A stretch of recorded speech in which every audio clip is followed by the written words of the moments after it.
This lesson is on how to make easy chocolate clusters. So there's a whole process in making chocolates, and we cover that in my level 3 course.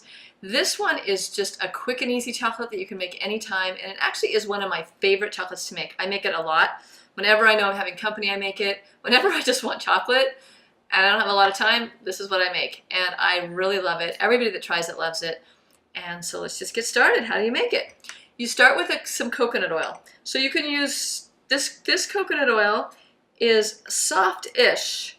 You want it to be soft enough, like kind of like almost like soft butter. You can just scoop into it. It shouldn't be liquid and it shouldn't be rock hard out of the fridge. What I did with this is I took liquid coconut oil, I put it in a lasagna pan in the freezer, let it freeze till it was still a little liquidy, and then kind of scraped and scooped until it became like a consistency like this. In the summer in Arizona, it's impossible to have solid coconut oil at this texture unless you create it yourself. Why do I want it not liquid? Because when I make these, all the ingredients will just fall out of them, and the coconut oil holds it all, kind of gloms it together as a cluster. So it's important to have a thicker butter to work with. So we need 3/4 of a cup of coconut oil, and I'm going to put that in the blender. You could also use cacao butter if you're wondering. You could probably you only need maybe less than half a cup. Half of 3/4 of a cup would be 3 liquid ounces, so you could use about that amount because it's much more solid and it holds better. And then that way you could eat it at room temperature, whereas these need to be eaten out of the refrigerator. The next ingredient is our sweetener. Now I've got a combination today of sweeteners. I've got a little bit of xylitol mixed with some coconut sugar. That way it's got the flavor of the coconut sugar without so much glycemic impact. Even though coconut sugar is low glycemic, xylitol is even lower, so the combination makes a perfect balance. So that calls for 1/4 cup of sweetener. Into the blender it goes. Next thing is just a little dash of stevia if you like your chocolates extra sweet, and I'm just using the white powdered stevia. Some medicine flower essence. Now you can choose from cherry or almond or maple or whatever you've got handy. I'm going to use the caramel today, about 6 drops of that, because I love this caramel flavor. It's my new favorite. And of course vanilla is always, to me, it's just the thing to put in chocolate. So about 6 drops of that.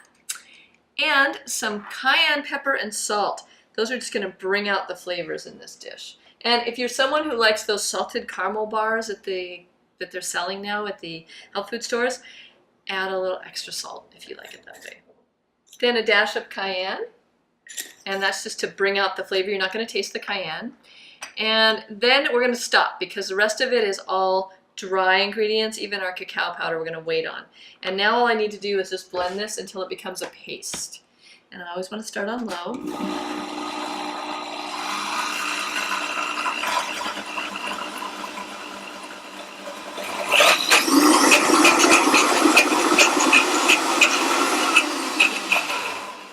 Okay, so now this recipe I tend to work very quickly on because I don't want this coconut oil melting. So the faster I can get it made and glom together, the better, because my clusters will hold up better. So I didn't want to blend too long, just long enough to get, I'm just going to move this out of the way and get my bowl in front of me. Just long enough to get these, this in here. So let me get a better spatula to get this out of the bottom of the blender. So see, I can still get it, it still has some texture to it is what I'm trying to say.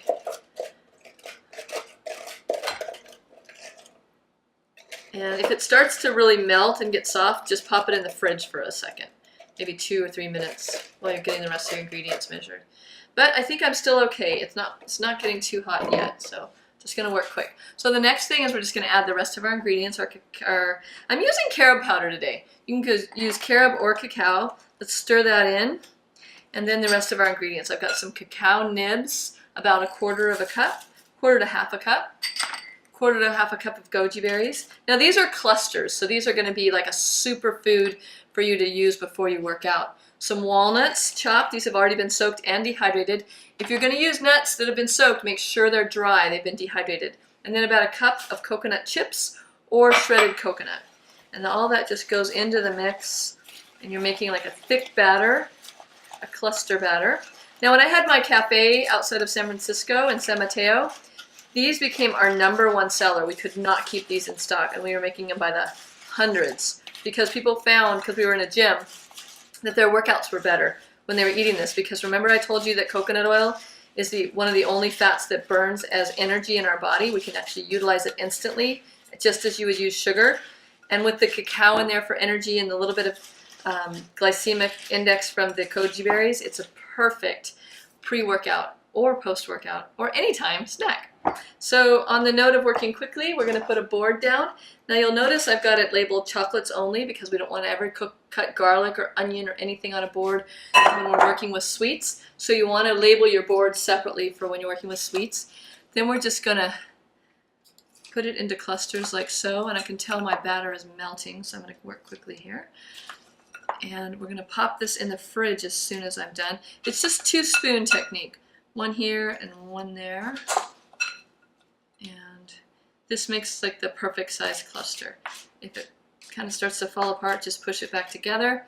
The other technique you can use is one of these little candy making molds. I like the ones that are super glossy because they work better than the dull looking ones. The shiny ones will make shinier chocolate. Something about the silicone that's used is better. So you can just push those into the heart shapes. Don't worry, this will look better once it's set up. And this makes a few more chocolates when you make them into the small molds. And also if your coconut oil starts to melt, you're going to have better luck using the chocolate molds than using the cluster method. So either one will work. What are some other things I could add in? I could put mesquite powder in instead of chocolate or carob powder. I could put lucuma powder in. I could do a half and half cacao and chocolate. I'm sorry, half and half carob and cacao together. So really just get creative with your ingredients. As long as you have the right amount of coconut oil and the right amount of sweetener, you're going to make a great cluster. These are really great at parties. People always love them. And so once I get this full, I'm going to pop these in the refrigerator until they're set up, and I will show you what they look like in a minute. So these were in the freezer for about 5 minutes, literally just 5 minutes, and they're already ready to take off the board and serve. This color, the shape is great. I'm just using a little sharp spatula to scoop them off. And we can put them right onto our board. That's a nice big one. So these can sit in a container, like a glass container, or just even a Tupperware in your refrigerator. And these will last for about 6 months. Well, good luck for them to last that long. But if you were to go on vacation and come back, they would still be good, is what I'm trying to say. These are our hearts, so I'm just going to push them from the bottom, pop them out. And that's what I love about these rubber silicone molds. They're just so quick and easy. And you can make something look, again, you can make it look gourmet when it's really not. And I get feedback from students so often that this becomes one of their favorite recipes to make. I'm just going to put all these into the little candy making things. The reason it's their favorite to make is because they get feedback from their friends and family of how delicious this is. So you've got quick chocolate candy hearts in an instant. And this just looks like a candy store. Just going to put it all together so we can get one nice final look at your delicious chocolates, and that was really quick and easy.